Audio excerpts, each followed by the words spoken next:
போற்றி என்ன ஆற்றக்கும் இறைவா போற்றி. இந்து மக்கள் கட்சி கலந்தாய்வு கூட்டத்திற்கு வரவேற்கின்ற மாநில தலைவர் இந்துக்களின் முதல்வர் தமிழ் அர்ஜுன் சம்பத் அவர்களையும் மற்றும் இந்து மக்கள் கட்சி மாவட்ட மாநில நிர்வாகிகள் வருவதில் வரவேற்கிறோம். இந்து மக்கள் கட்சியோட கொள்கைகள் என்ன, இந்து மக்கள் கட்சியோட சாதனைகள் என்ன, இந்து மக்கள் கட்சியோட போராட்டங்கள் என்ன அப்படின்னா உங்களுக்கு டைங்கள் இல்ல, அதனால சில சொல்லுங்க. அதில் நீங்க வந்து பேஸ்புக் வாட்ஸ்அப்ல பாத்தீங்கன்னா எல்லாமே தெரியும்.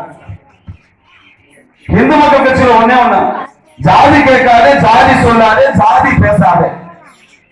ஏன்னா நம்மள இந்துக்கள் அப்படிங்கிற ஒரே கான்செப்ட் தான்.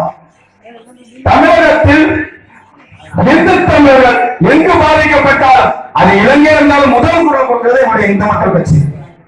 அப்படிதான் திண்டுக்கல் மாவட்டத்துல கோயில் இல்லாத ஊரில் குடியிருக்க வேண்டாம்னு சொல்லி முன்னோர்கள் சொன்னாங்க. ஆனா இன்னைக்கு துணை இளைஞர்கள் சொல்றாங்க டாஸ்மாக் இல்லாத ஊரில் குடியிருக்க வேண்டாம் என்று சொல்றதுக்கு இந்த ஏஎம்கே அரசாங்கம் டிஎம்கே அரசாங்கம் மாற்றி மாற்றி இந்த இளைஞர்களையும் இந்த பெரியவர்களையும் குடியாளர் ஆக்கியிருக்காங்க. இது பூரா மதவாக்கம் கொண்டு வரணும்னு எங்களுடைய இந்து மக்கள் கட்சி சார்பாக பல்வேறு போராட்டங்கள் பாஜக கட்சி அதுக்கப்புறம் இருக்காங்க. அதே போல எங்களுடைய வளமான தமிழும் வலிமையான பாடலும். அதே போல சென்னையில் புனித சார்ஜ் கோட்டையை வள்ளுவன் கோட்டையாக மாற்றுவது இந்து மக்கள் கட்சி கோட்டை. புனித சார்ஜ் கோட்டை என்ன நினைக்கிறீங்க? தமிழக சட்டசபை மாற்றம், அதுதான் வள்ளுவன் கோட்டையா மாறும். இப்படி பல்வேறு போராட்டங்கள். அப்புறம் திண்டுக்கல் மாவட்டத்துல திண்டுக்கல் மலைக்கோட்டை, இந்த மலைக்கோட்டையில தர்மா என்ற தர்மாபாலம், அதுக்கப்புறம் அந்த கோயில வந்து கட்டினாரு. அதுக்கப்புறம் சேர மன்னர்கள், சோழ மன்னர்கள், பாண்டிய மன்னர்கள், அதுக்கப்புறம் திருமலாய்க்கிறவங்க அப்பா, அதுக்கப்புறம் திருமல நாயக்கர், அதுக்கப்புறம் ஹைதர் திப்பு சுல்தான். இந்த திப்பு சுல்தான் காலத்துலதான் அந்த வந்து மலைக்கோட்டையில வந்து அபிராமாம்பிகை, பத்மேஸ்வரம், முற்றுச்சமுதல் சிலையை தூக்கி வீசுறாங்க. தூக்கி வீசும் போகும்போது அப்ப கீழே வந்து இந்த கீழே கோட்டைக்கேணின்னு சொல்லுவோம். அந்த கீழே கோட்டைக்கேணியில வந்து பிரம்மன் குணம், ஏன்னா பிரம்மன் தவம் வந்து 5 முகமா காட்சி அளிச்சாராம். அந்த இடத்துல வந்து சமீபத்தில் ஆராய்ச்சி பண்ணும்போது சிவலிங்கம் இதெல்லாம் எல்லாம் எடுத்துப்பாங்க, பார்த்துருப்பீங்க. இப்படி பல இந்த திப்பு சுல்தான் காலத்துல செலவு இருக்கப்படுது. ஏன்னா ஆயுதக்கிழங்க பயன்படுத்துவாங்க, அந்த ஆயுதக்கிழங்க பயன்படுத்துறாங்க. அப்ப வந்து பக்தர்கள் பேரவையில ஒற்றர்கள் வரக்கூடும் காரணத்தினால் இந்த திப்பு சுல்தான் இறக்கிட்டு சொல்றாங்க. அது உண்மை கிடையாது. அவன் பெரிய திப்பு சுல்தான் பெரிய மதவாதி, இந்து தரத்துல அதுக்காண்டி போராடணும். அப்ப வந்து எங்க திண்டுக்கல் மாவட்டத்துல வந்து காஞ்சி சங்கராச்சாரியார் அவரெல்லாம் வந்து இந்த கிரிவலத்துக்கு வராரு. கிரிவலத்துக்கு வரும்போது முதல்ல ஐக்கியம் கொடுக்கிறார், இந்த மலைக்கோட்டையில அபிராமம்பிகை பத்மேஸ்வரர் சிலை பிரதிஷ்டை செய்யணும். இதை எங்கேயோ இருந்த என்னுடைய மாநில தலைவர் தமிழ் அர்ஜுன் சம்பத் கேட்டு அது உடனே வந்து மலைக்கோட்டையை பார்வையிட்டார். அந்த மலைக்கோட்டையை சிலையை வைக்க முடியுமா தருமா என்று கேட்டால் உச்சிக்கு சென்றோம், பார்வையிட்டோம்.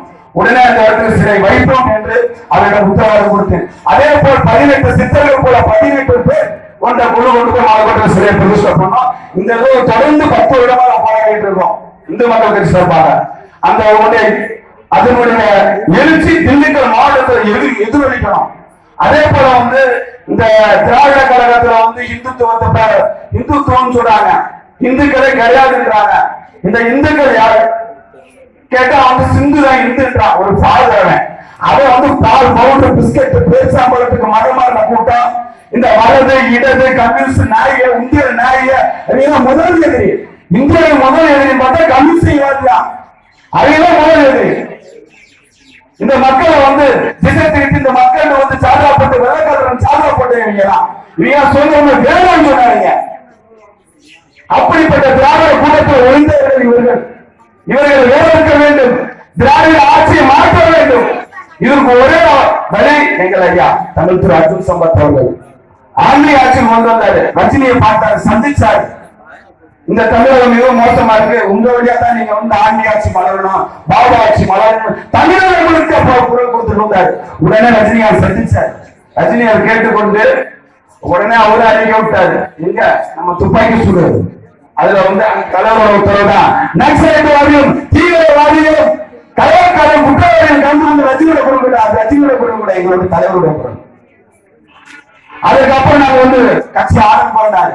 இன்னைக்கு தமிழகம் முழுக்க ஒட்டுமொத்த இளைஞர்கள் திராவிட ஆட்சிக்கு திராவிட மாற்று ஆன்மீக ஆட்சி. ஆன்மீக ஆட்சினா என்ன ஆட்சி? அம்பேத்கருடைய கொள்கையோட ஆட்சி, ஐயா முத்துராமலிங்க ஆட்சி, PN சின்னமலையோட ஆட்சி, ஒன்றியனோட ஆட்சி, சுப்பிரமணியோட ஆட்சி, இப்படி நம்மளுடைய சாட்சாத் முருகப்பெருமானோட ஆட்சி, ராஜரசோட ஆட்சி, அதே போல இந்த ஆன்மீக ஆட்சி. மாநில தலைவர் அப்துல் சமத் அவர்கள், நாங்கள் இந்த திண்டுக்கல் மாவட்டத்தில் தலைவர் சூப்பர் ஸ்டார் ரஜினிகாந்த் அவர்களிடம் எங்கள்கிட்ட திண்டுக்கல் மாவட்டம் 2 சீட் வாங்கி கொடுப்போம். அந்த 2 சீட்ல இந்து மக்கள் கட்சி சார்பாக எங்களுடைய பொறுப்பாளர் நிற்பாங்க. உறுதியா திண்டுக்கல் மாவட்டத்தில் 2 MLA நாங்கள் கொண்டு வர வாய்ப்பு